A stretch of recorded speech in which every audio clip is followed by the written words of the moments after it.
यदि आपको भगवान को विशेष प्रसन्न करना है तो आप कुश डाल कर या गाय के दुग्ध से भगवान भोलेनाथ का अभिषेक करिए। भगवान इतना प्रसन्न होते हैं इससे, और खासकर शिवरात्रि के दिन गाय का दूध चढ़ाने से भगवान भोलेनाथ इतना प्रसन्न होते हैं कि जिसकी प्रसन्नता का बखान स्वयं माता पार्वती से भी करते करते थकते नहीं है। फाल्गुन कृष्ण पक्ष चतुर्दशी के दिन भगवान भोलेनाथ का माता पार्वती के साथ विवाह संपन्न हुआ।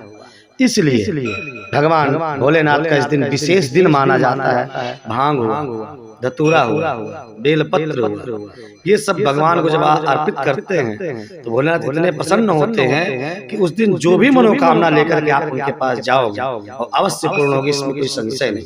भगवान शिव को यदि प्रसन्न करना है तो आपको शुद्ध पंचाक्षर मंत्र ओम नमः शिवाय का जप करोगे तभी प्रसन्न होंगे। नमस्कार, स्वागत है आप सभी का हमारे इस खास वीडियो में और आपके साथ मैं सुष्मिता मिश्रा। महाशिवरात्रि आ रही है, जैसा आप सभी को पता है। अब लोगों के मन में ये सवाल है कि महाशिवरात्रि का शुभ मुहूर्त क्या है और महाशिवरात्रि पर पूजा कैसे करें। तो इसी पर खास बातचीत के लिए हमारे साथ इस वक्त मौजूद हैं पंडित रमेश शास्त्री जी। तो आइए इनसे बात करते हैं और जानते हैं कि क्या है महाशिवरात्रि की पूजा विधि। पहले तो पंडित जी मैं आपका बहुत बहुत स्वागत करना चाहूंगी अपने चैनल में। बहुत बहुत धन्यवाद आपका। पंडित जी, महाशिवरात्रि आ रही है, ऐसे में बहुत सारे लोगों के मन में प्रश्न होता है कि महाशिवरात्रि का जो शुभ मुहूर्त है वो कब है। देखिए, जो महाशिवरात्रि का शुभ मुहूर्त है इस बार ये महाशिवरात्रि चतुर्दशी में मनाई जाती है, जिसको सो चतुर्दशी कहते हैं जी। ये 8 तारीख को जो दिन शुक्रवार पड़ रहा है, इस दिन शाम को 7:20 से लेकर के दूसरे दिन शनिवार तक प्रातः 5:18 तक है। ये विशेष शिवरात्रि मुहूर्त है। इसमें भगवान भोलेनाथ की विशेष पूजा होती है। पंडित जी, वैसे तो हम सभी डेली भगवान शिव को जल अर्पित करते हैं, लेकिन महाशिवरात्रि पर ऐसा क्या विशेष करें कि महादेव प्रसन्न हो जाए हम सबसे। महाशिवरात्रि पर आप विशेष ये करें, हम आपको बताना चाहेंगे कि जो उस दिन की पूजा होती है उस दिन भगवान भोलेनाथ बहुत सौम्य स्वरूप में होते हैं। उस दिन भगवान को श्रद्धा से अर्पित किया हुआ पत्र पुष्प जल से भगवान बहुत प्रसन्न होते हैं। और यदि आपको भगवान को विशेष प्रसन्न करना है तो आप कुश डाल करके या गाय के दुग्ध से भगवान भोलेनाथ का अभिषेक करिए। भगवान इतना प्रसन्न होते हैं इससे, और खासकर शिवरात्रि के दिन गाय का दूध चढ़ाने से भगवान भोलेनाथ इतना प्रसन्न होते हैं कि जिसकी प्रसन्नता का बखान स्वयं माता पार्वती से भी करते करते थकते नहीं है। तो चलिए, ऐसा जैसा पंडित जी ने बताया वैसे उस प्रकार से आप अगर भगवान शिव को जल अर्पित करेंगे तो आपकी सभी मनोकामनाएं जल्द ही पूर्ण हो जाएंगी। तो पंडित जी, महाशिवरात्रि मनाया क्यों जाता है।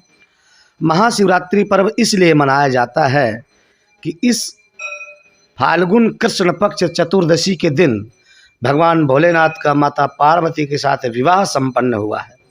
इसलिए भगवान भोलेनाथ का इस दिन विशेष दिन माना जाता है और इस दिन पूजन करने से भगवान भोलेनाथ बहुत प्रसन्न होते हैं। और क्योंकि उस समय माता पार्वती साथ में होती हैं, इसलिए भोलेनाथ की और प्रसन्नता बढ़ जाती है। इसलिए शिवरात्रि विशेष मनाई जाती है।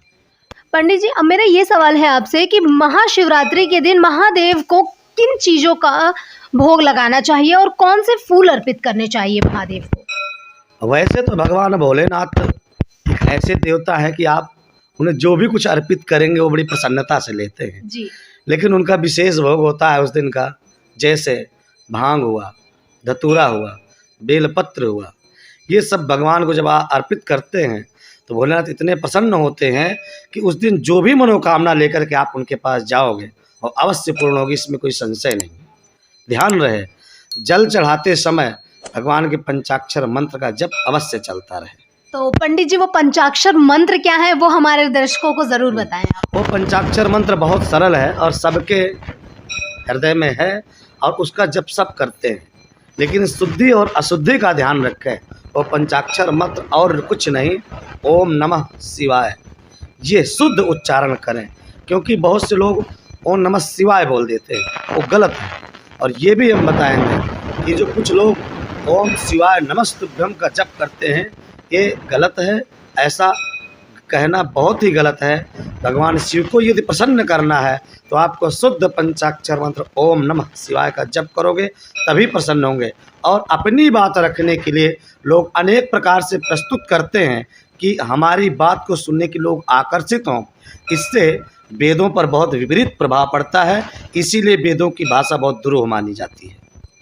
ओके पंडित जी, मेरा ये भी सवाल था, आप शायद मिस कर गए उस चीज़ को, आपने शायद ध्यान नहीं दिया, तो मैं आपसे दोबारा से वो प्रश्न पूछना चाहूँगी कि पंडित जी, महादेव को कौन से रंग का फूल प्रिय है और महादेव को महाशिवरात्रि के दिन कौन सा पुष्प अर्पित करना चाहिए? हाँ, आपने जो प्रश्न किया था हम विस्मृत हो गए, लेकिन अब बता रहे हैं।